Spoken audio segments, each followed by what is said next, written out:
আসসালামু আলাইকুম। সবাই কেমন আছেন? আশা করি সবাই ভালো আছেন। আলহামদুলিল্লাহ, আপনার দোয়ায় আমি ভালো আছি। আজকে আপনাদের সামনে একটা বিষয় নিয়ে কথা বলতে আসলাম। সেটা হলো বর্তমান সময়ের খুব জনপ্রিয় একটা টপিকস যেটা চলতেছে, সেটা হলো চিনি। চিনির দাম এত পরিমাণ বাড়তেছে দিন দিন, যেটা অকল্পনীয় একটা বিষয়। আমাদের পার্শ্ববর্তী দেশ ইন্ডিয়া বা ভারত, যেটাই বলি, সেখানে 1 কেজি চিনির দাম 45 থেকে 46 রুপি, মানে বাংলাদেশি অর্থে যেটার দাম দাঁড়ায় 56 অথবা 57 টাকা। তো সেখানে আমাদের দেশে, বাংলাদেশে এত চিনির দাম হওয়ার কারণটা কি? প্রথমত কারণটা একটা কারণ, সেটা হলো আমাদের দেশে আমরা চিনি উৎপাদনে স্বয়ংসম্পূর্ণ না। আমরা আমদানির উপরে নির্ভরশীল। তো সেটা একটা কারণ। আর আরেকটা কারণ সেটা হলো আমাদের রাষ্ট্রীয় যে চিনি কল, সেখানে প্রতি বছর কিন্তু সরকার অনেক লোকসান হচ্ছে।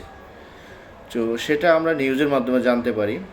কিন্তু সেটা অনেক সময় দেখা গেল লোকসান হওয়ার কথা না, যেহেতু আমরা চিনি আমাদের আমদানি করতে হয়। তো সেখানে আমাদের লোকসান হওয়ার কোনো কথাই নাই, তারপর আমরা লোকসান হচ্ছে। সেখানে অনেক সময় দেখাচ্ছে যে আমাদের বলছে কাঁচামাল সংকট, মানে আখ উৎপাদন সেটা আমাদের দেশে পরিপূর্ণ হচ্ছে না। কিন্তু যারা প্রান্তিক কৃষক, তারা বলে যে তারা ন্যায্য মূল্য পায় না।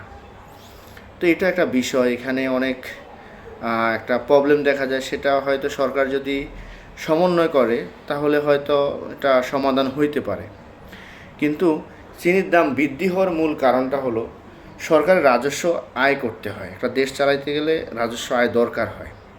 কিন্তু সেই রাজস্ব আয়টা যদি হয় অনেক বেশি, তাহলে ভোক্তা, জনগণ, তাদের কি অবস্থা হবে? 1 কেজি পরিশোধিত চিনিতে সরকার যেটা রাজস্ব আয় করে 48 টাকা, আর অপরিশোধিত সেটাতে সরকার রাজস্ব আয় করে 45 টাকা। যেহেতু আমাদের পার্শ্ববর্তী দেশ, তারাও কিন্তু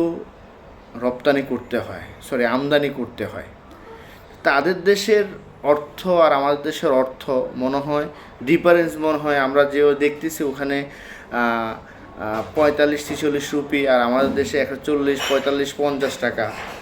তো মনে হয় যে ওদের টাকার মূল্য অনেক কম, আমাদের অনেক কম, এরকম বেশি না। কিন্তু যেটুকু ডিফারেন্স, অতটুকুর মধ্যে কিন্তু 45 আর হলো 56, 10 টাকা পায়, এরকম ডিফারেন্স হয়।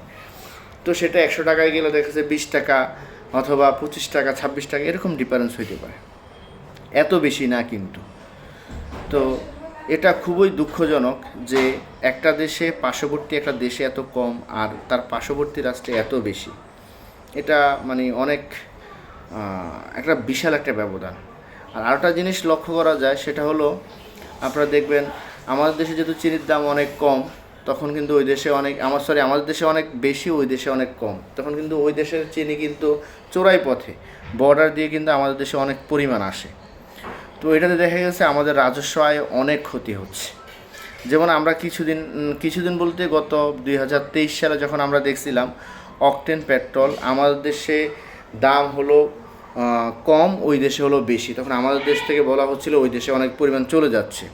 তো তেমনি এখন আমাদের দেশে যখন দামটা আপনার কমই বেশি আছে, তখন ওই দেশে কম, তো ওই দেশ থেকে চোরাই পথে কিন্তু আসতেছে আমাদের দেশে। এতে করে কিন্তু সরকার অনেক রাজস্ব হারাইতেছে। সরকার রাজস্ব হারাচ্ছে, কিন্তু কিছু সরকারি আমলা কর্মকর্তা কিন্তু অনেক লাভবান হচ্ছে। শুধু সরকারি কর্মকর্তা না, কিছু যারা চোরাই পথে কাজ করে তারাও কিন্তু অনেক লাভবান হচ্ছে। তো এটাতে কিন্তু সরকার রাজস্ব হারাচ্ছে।